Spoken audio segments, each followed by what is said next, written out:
For the past 3 weeks, the focus has largely been on the PC party, Patrick Brown, and allegations of sexual misconduct, allegations that Brown denies. But tonight, City News has learned that the Ontario Liberal Party may be dealing with its own set of allegations. Allegations that a former cabinet minister, a man who is no longer in office, groped and sexually harassed his executive assistant, and that it took this premier's office several weeks to react to those allegations.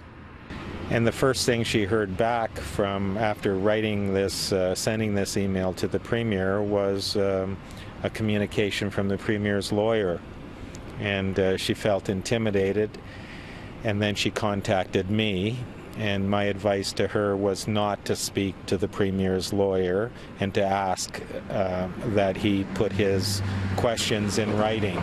Nunziata, who would not disclose the name of the accused former cabinet minister nor his former assistant, showed City News the email exchanges and the length of time it took for somebody from the Premier's office to respond. I don't know whether the Premier is actually aware of this email that was sent, and it's possible she didn't know.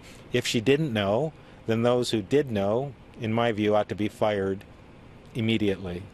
In a statement, Jennifer Beaudry, a spokesperson for WIN, writes, "We don't know what Mr. Nunziata is referring to in his tweet. However, we can confirm that since becoming Premier in 2013, Premier Wynne has not been informed of any complaints of this nature against any member of her cabinet." In saying that, we take these types of matters very seriously. When our office receives information related to sexual misconduct, we engage the services of outside counsel and, where appropriate, retain the services of those with expertise in workplace investigations.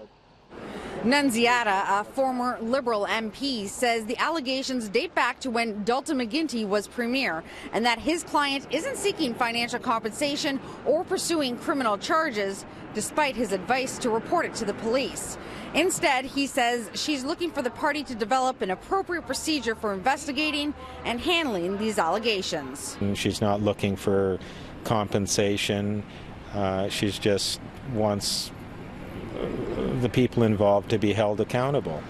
And hopefully, as a result of this, the Premier will set up a process where other women, other men that feel that they were abused can come forward. City News will stay on this story and provide you with updates as they become available. Christina Howard, City News.